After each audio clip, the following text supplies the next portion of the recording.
Segundo a Organização Mundial de Saúde, o Brasil é o primeiro país no mundo em números de transtorno da ansiedade. Atrás desses números e estatísticas, há um quadro que aflige milhares e milhares de pessoas. A ansiedade é um dos piores problemas nos nossos tempos, na nossa geração, na nossa cultura. Como lidar com essa questão? Esse é o tema do nosso programa de hoje. Nós vamos falar sobre ansiedade. Você está em Luz e Reflexão e eu sou Jean Chagas. Para nos ajudar a entender acerca desse tema, nós recebemos aqui a Benilza Durães. Ela é psicóloga clínica e da saúde, atua na saúde mental da infância, adolescência, da fase adulta. Também é coterapeuta no Instituto Gartrell, que trabalha então no suporte ao crescimento pessoal e ajuda pessoas na área da ansiedade e da depressão. Seja bem-vinda, Benilza Durães, a estar aqui conosco no Luz e Reflexão. Obrigada. É uma satisfação participar desse programa, poder elucidar sobre o tema, né, que é extremamente relevante, Sim. Considerando, né, como você falou no início, os altos índices que o nosso país apresenta de transtornos ansiosos. Sim. Vamos tentar, então, entender o que é a ansiedade. A gente sabe que existe uma diferença entre ansiedade e transtorno de ansiedade. Então, vamos tentar entender primeiro o que é ansiedade. Como que a gente poderia definir? Ótima pergunta. A ciência apresenta que a ansiedade é um estado de excitação biológica, né? É o estado de, na verdade, nosso sistema de alarme, que funciona para nos sinalizar uma situação desagradável, aversiva, ruim, que pode trazer algum prejuízo para a gente. Então, o nosso organismo demanda respostas autonômicas e musculares, taquicardia, uma hiperventilação, que é aquela respiração mais tensa, né? A sudorese, o tremor, o desconforto físico em estar numa situação considerada desagradável, né? No entanto, no transtorno ansioso, essas mesmas respostas acontecem em níveis elevados em situações que não há um perigo real, iminente, de morte ou de acidente ou de roubo. Existe um perigo imaginário. O indivíduo imagina que aquela prova é um terror, é o fim. Entendi. Entendi. Então, em um certo sentido, a ansiedade é um processo até normal. Natural, é necessário para a vida. Nós precisamos da ansiedade para sobreviver. Inclusive, existem transtornos mentais que nós falamos que eles existem pela falta da ansiedade. Então, isso já é uma boa notícia para você que está nos vendo. Ou seja, não há anormalidade em você ter que lidar com a ansiedade. De forma alguma. Como você estava explicando, quando ela extrapola um certo limite, ela se torna um transtorno, é isso mesmo? Isso mesmo. Os níveis das nossas respostas corporais, elas começam a ficar numa frequência e numa intensidade maior do que era necessário para sobreviver. Onde que a ansiedade é funcional? É necessária para a vida? Ao despertar e trabalhar e estudar, o jogador indo, né, para uma Copa fora do seu país, o seu corpo demandou a excitação biológica que era necessária para que ele jogasse, né? Alguém, quando vai exercer uma determinada função, a gente precisa fazer uma atividade física, né? Enfim, no dia a dia, quando a gente precisa tomar decisões, a ansiedade é necessária e extremamente importante.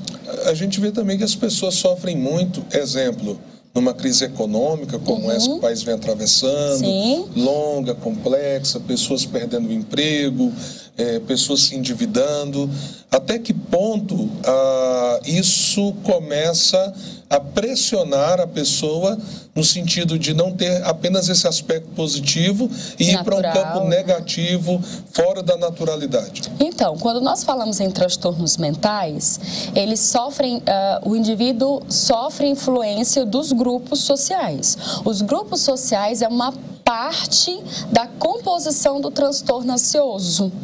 Não é só uma questão genética. Entendo. É uma história de aprendizado, uma história social, um contexto que ele está naquele momento que predispõe ele a ficar ansioso, que traz essa ansiedade, na verdade. A gente já tem uma estrutura genética para ser ansioso, porque é necessário para a vida, mas determinados momentos da nossa vida, circunstâncias, faz com que a gente, na verdade, a gente comece a emitir respostas numa frequência e numa intensidade maior do que a gente precisaria da ansiedade. Mas aí é funcional, é necessário. Por exemplo, numa época em que o país está atravessando discussões, guerras, né? Políticas, socioeconômicas, os empresários, por exemplo, é esperado que seja uma fase de bastante ansiedade, de que a ansiedade ela dê uma aumentada na frequência, o indivíduo apresente uma certa angústia em esperar a bolsa se regularizar, os números se estabilizarem, uma dificuldade para dormir, sonhar com questões socioeconômicas, com os problemas da empresa, né? Reduzir a carga horária de interação familiar, de lazer, porque tem que correr contra o tempo para se estabilizar financeiramente. Então, é super funcional, é isso que eu poderia dizer. É extremamente necessário que nessa situação o indivíduo eleve seus níveis de ansiedade temporariamente, considerando que o contexto demanda dele aquelas respostas ansiosas em níveis maiores do que antes, como é o caso do jogador. Antes dele entrar em campo, a ansiedade estava no nível considerado necessário para a vida. Uma vez que ele sabe que chegou a semana do jogo, ele já começa a aumentar as respostas autonômicas e não é intencional, na verdade, no início não claro. É aquela preocupação iminente da perda, né, da estratégia do grupo que ele não conhece, por mais que ele estudou, né, o grupo que vai concorrer com ele, o time que vai concorrer com ele, sempre tem, né, os segredinhos de cada time. Claro. Quando ele entra em campo, o nível de ansiedade já está muito alto e é necessário que esteja alto para que ele dê uma sacada nas estratégias do adversário, que ele consiga observar o adversário como risco para ele. Naquele momento, a ansiedade se faz necessário. Como, por exemplo, você precisa apresentar o programa. Sim. Seu nível de ansiedade dá uma elevada que é necessário para que você avalie o que você vai falar, se está claro ou coerente com o assunto, será que o ouvinte está entendendo o que nós estamos falando? E depois, quando sai do programa, essa ansiedade reduz.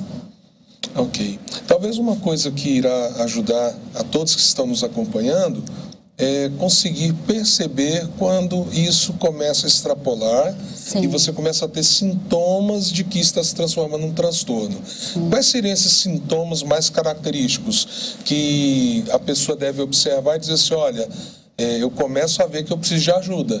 Eu estou indo para um nível que está atrapalhando a minha vida profundamente. Como a gente pode ajudar as pessoas a perceberem essa necessidade do apoio profissional? De uma forma lúdica, e como eu falei aqui no início, eu vou usar a expressão sistema de alarme. Quantas vezes o seu sistema de alarme é acionado por dia? Você já acorda preocupado com o que você tem que fazer o dia inteiro, sendo um dia normal, comum, seu de sempre. Nada mudou naquele dia. Ou não tem nada previsto de mudança, né? Mas você já faz um desenho do dia, do que vai fazer, e se prepara como se estivesse indo realmente para uma guerra. Sim. E você começa a estabelecer pequenas ordens a si mesmo, a sua família, para viver um dia de uma forma tão intensa que às vezes nem necessitaria, né? Tem que fazer isso, tem que ser assim, tem que, né? Ou seja, o tal do tem que. Quando essa cobrança, inclusive de si mesmo, e do outro, é muito intensa, exatamente, gerando graves problemas no dia a dia, né? Isso, quando você identifica as situações com algum tipo de risco que não é real. Por exemplo, qual o risco que tem de esperar na sala de um médico? Né? Ou esperar aquela viagem sonhada. Não tem risco nenhum. No entanto, não tem perigo nenhum. Mas o indivíduo, no nível de ansiedade já disfuncional, né, problemático, ele já começa a desenhar o que pode acontecer naquela viagem, os erros ou os problemas que podem impedir de que ele possa viajar.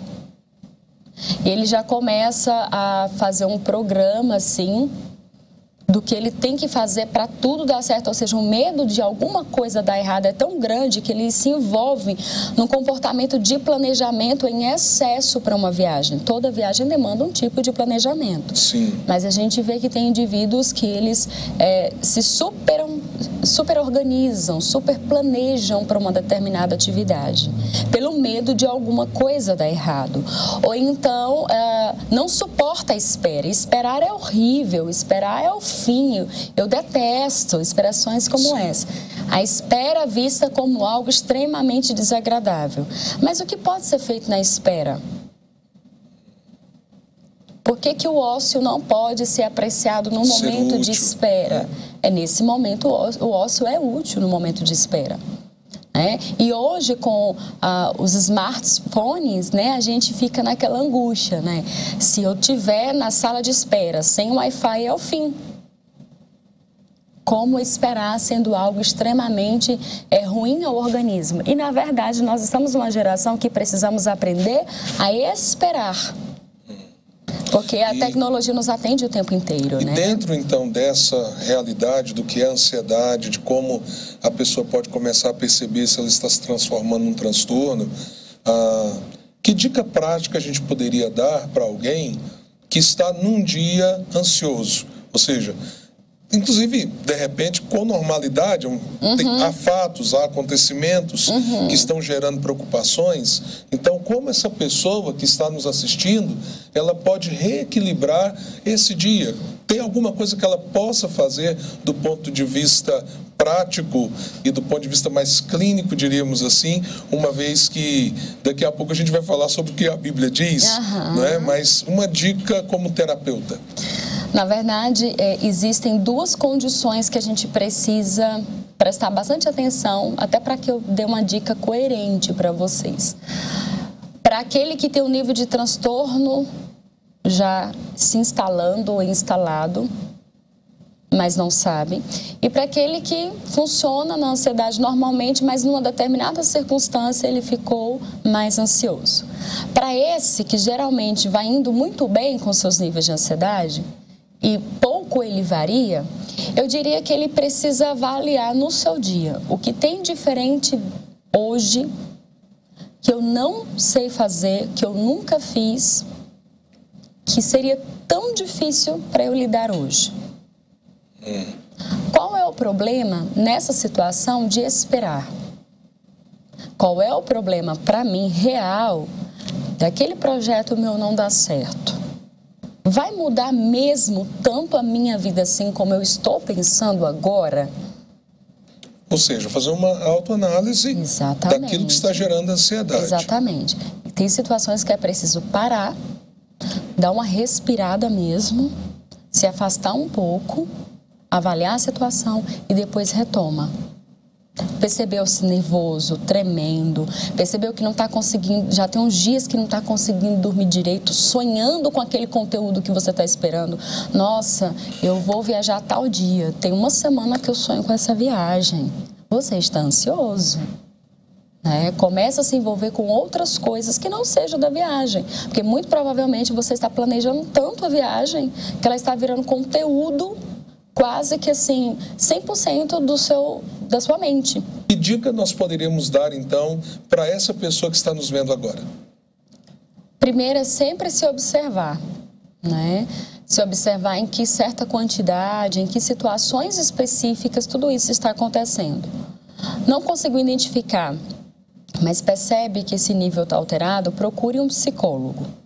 Na psicoterapia, o psicólogo vai fazer uma avaliação de que nível de ansiedade o indivíduo apresenta, qual tipo de transtorno ansioso e as comorbidades envolvidas. Por exemplo, no consultório eu recebo muito homens com transtornos ansiosos, né? Tem muitas mulheres, mas eu tenho mais homens com transtornos ansiosos no meu consultório que mulheres.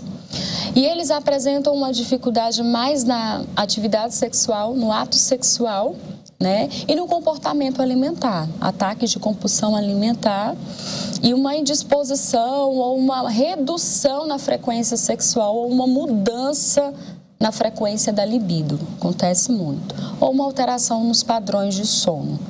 E aí eu faço uma avaliação de que tipo de transtorno é. Alguns está lá, transtorno de compulsão alimentar, em outros eu identifico transtorno do sono, em outros eu vou identificar um transtorno sexual mesmo, mas com comorbidade da ansiedade. É interessante que a minha impressão é que os adolescentes estão sofrendo muito com ansiedade, não é verdade? Sim, sim, porque é uma geração que não aprendeu a esperar, né? As famílias geraram e o contexto social gerou um meio que responde imediatamente às necessidades ou os desejos desse adolescente. Então, assim, esperar é um tédio, esperar é um terror, né? E aí se frustra muito rápido. Não tem um repertório de enfrentamento de problema e de resolução ou manejo de uma situação problema, porque sempre tem uma família que responde, faz por ele, desde ir à padaria até pagar a mensalidade da escola. A única coisa que ele precisa fazer é somente, exclusivamente estudar e mexer no seu celular ou no seu iPad, ou nos seus AIS da vida, né? E aí, tanto que existem adolescentes que têm um nível de transtorno tão ansioso, assim, tão grave, com tantas comorbidades, que até um jogo virtual vira uma angústia, vira um terror. E é interessante que eu já ouvi vários pais dizendo assim, né, como é que você está ansioso desse jeito? Você não paga conta, você não faz nada, não é? Mas há um universo aí afetando os nossos jovens e adolescentes. Outras variáveis controlam essa ansiedade. As variáveis que controlam a ansiedade do adulto é as responsabilidades do sustento da casa, né, do cuidar da família. E já as variáveis que controlam a ansiedade de um adolescente é a espera, é a inabilidade de resolver problema. Então, assim, um vídeo não carrega, o Wi-Fi, hoje não tem Wi-Fi, ele não aprendeu a fazer outra coisa.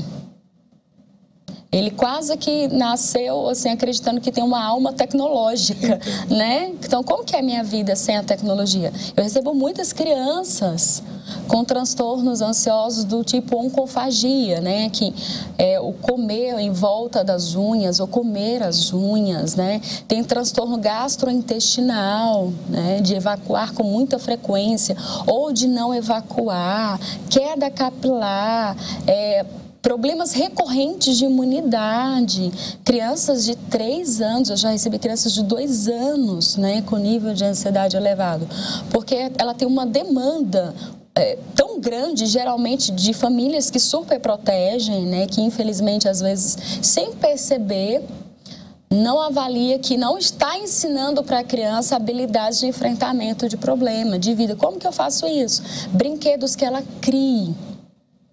Né? Hoje os brinquedos estão todos prontos, né? E aí geralmente a família não ensina a criança a brincar. Como brincar? Como é que brinca? A criança não nasce sabendo brincar. Somos nós que ensinamos sobre a brincadeira, né? E aí todo esse contexto, quando você pega, seja uma criança até um adulto ansioso, na psicoterapia a gente começa a identificar alguns casos que precisam da medicação. E nós encaminhamos para o psiquiatra, que vai inserir a medicação no intuito de ajudar a aliviar as respostas ruins que o indivíduo sente no corpo. A ansiedade acontece no corpo, ela não vem e entra na gente, não é isso. É o nosso corpo que se desorganiza com o contexto que vivemos. É uma forma de dizer, eu não estou sabendo lidar com tudo isso, eu não estou sabendo lidar com a comida, não estou sabendo lidar com o trabalho, não estou sabendo lidar com meu esposo. E aí esse organismo se desorganiza E aí a medicação vem para aliviar essas respostas corporais. E a psicoterapia vem ajudar o indivíduo a se reorganizar psicologicamente e emocionalmente ao seu estado natural de ansiedade. E aí são metodologias clínicas, paulatinas. Existem casos de 3 meses a 2 anos de tratamento. Por exemplo, que tipos de comorbidades ou que tipos de transtornos ansiosos existem? Fobias específicas ou não, por exemplo, é fobia de um inseto, ou é fobia de chuva, fobia de trovão, né? A fobia de um objeto específico, né? Transtorno do pânico é muito comum, tem sido cada vez mais comum, que é o medo, assim, extremamente elevado. O indivíduo antecipa... Imagino que isso traga profundo sofrimento. Muito sofrimento, assim, tem uma imitação de um desmaio, a sensação de parada cardíaca, a sensação de morte. Vai para o ambulatório, o médico atende e fala assim, não, você não tem nada. E aí é um problema também, né? Quando a gente está com um médico que não tem a compreensão de saúde mental. Porque o que tem compreensão de saúde mental vai dizer, você tem um problema. Com certeza, todos aqueles que estão assistindo estão muito interessados pelo assunto e desejam conhecer mais. Contudo, alguns, inclusive, provavelmente saem dessa nossa conversa com a visão de que precisam de mais conhecimento e mais apoio.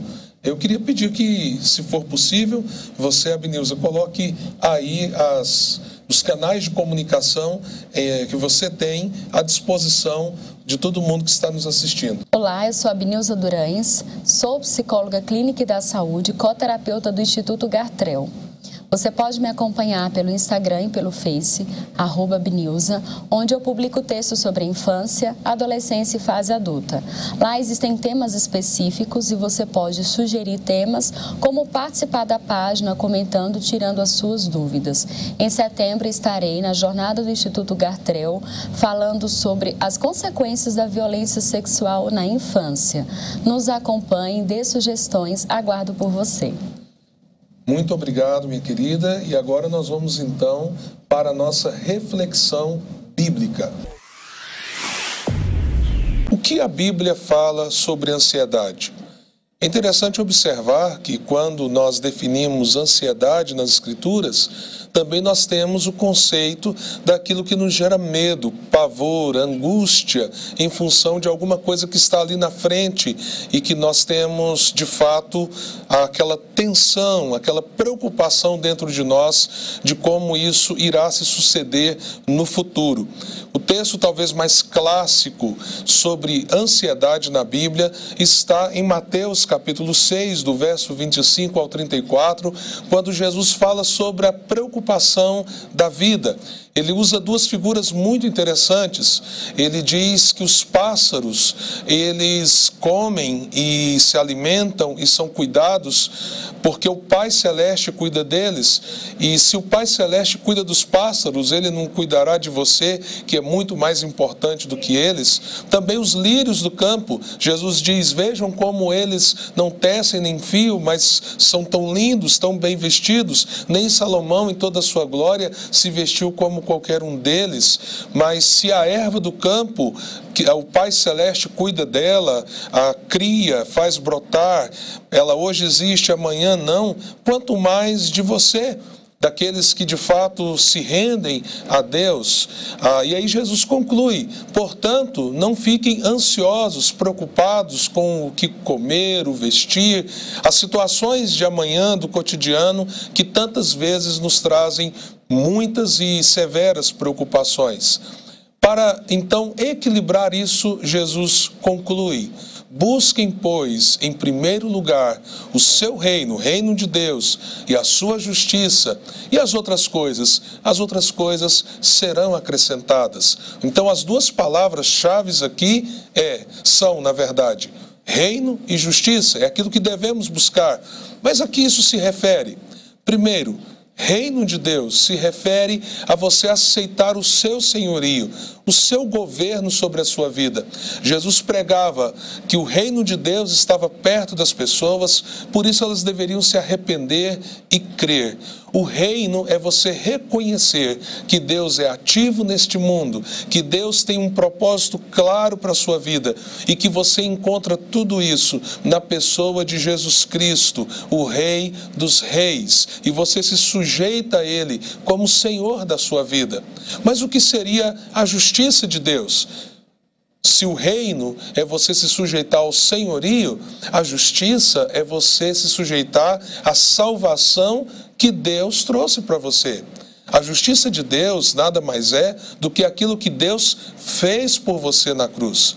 Veja como é a relação da maioria das pessoas com Deus. Elas pensam o seguinte: para Deus me amar e me aceitar, eu preciso fazer coisas e coisas e coisas, ter tais e tais atitudes. No fundo, na busca por Deus, à medida que a pessoa entende que o que resolve o problema é a sua justiça própria, na verdade ela está se tornando cada vez mais e mais ansiosa e se sobrecarregando de culpa e frustração à medida que busca a Deus. Mas a justiça que vem de Deus é aquela justiça que foi feita por você, que você recebe pela graça, de graça. Jesus morreu e ressuscitou para derramar sobre você a justiça dele. E quando você então recebe esse governo de Deus sobre a sua vida, bem como aquilo que Jesus fez por você, trazendo a justiça de Deus para te cobrir e limpar de todo mal, o que acontece? Você se sente alguém profundamente amado, profundamente cuidado. E você começa a perceber como Deus está no controle de todas as coisas. Eu me lembro de uma situação, quando adolescente, em que nós estávamos fazendo algumas cestas básicas, e em 2 cestas básicas faltou apenas um item: alho. E eu cheguei então para a dona da casa, onde nós estávamos organizando aquelas cestas, e perguntei: a senhora não tem aí 2 cabeças de alho para que nós possamos completar essas cestas?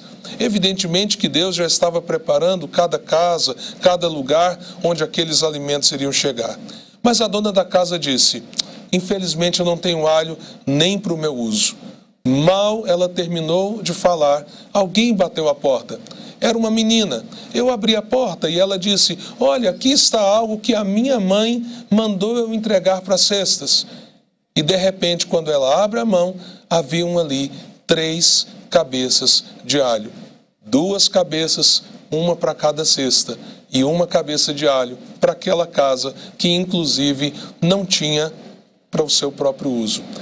Essas situações nos mostram aquilo que nós deveríamos saber o tempo inteiro. Deus é um Deus cuidador. Deus é aquele que está de fato interessado no nosso futuro e Ele tem plena consciência do que Ele preparou para nós. Mas quando não buscamos o seu reino e não estamos debaixo da sua justiça, é como se nós estivéssemos dizendo: Deus, deixa eu me virar, deixa eu viver do jeito que eu quero, deixa eu lidar com os meus próprios problemas sem a sua interferência. E evidentemente isso traz profunda ansiedade para a vida.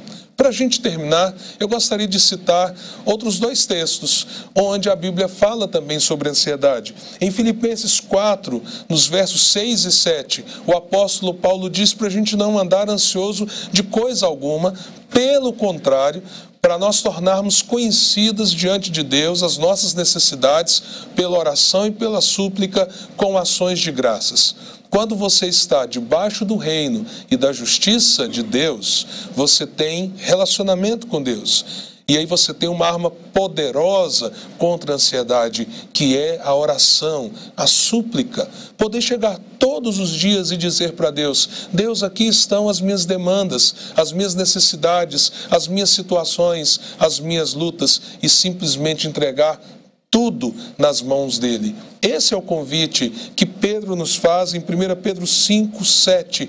Lancem sobre ele a ansiedade de vocês, porque ele tem cuidado de vocês. Que Deus te abençoe, que você possa vencer a ansiedade à medida que ela se torna um problema e te traz tanta frustração e tanta luta diária.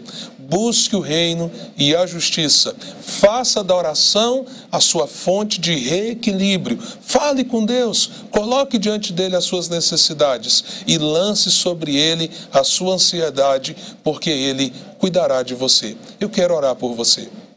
Senhor, nessa hora eu coloco a vida de cada um que dentro da sua realidade tem sofrido com a ansiedade, o medo daquilo que está ali na frente, o medo, ó Deus, da necessidade, o medo, Senhor, da doença, o medo da quebra dos relacionamentos, o medo em relação à saúde. Há tanto medo, Senhor, mas que o Senhor possa, nesse momento, conduzir os corações à Tua presença, sujeitando os corações ao Teu reino, sujeitando os corações à justiça que Jesus trouxe sobre nós na cruz.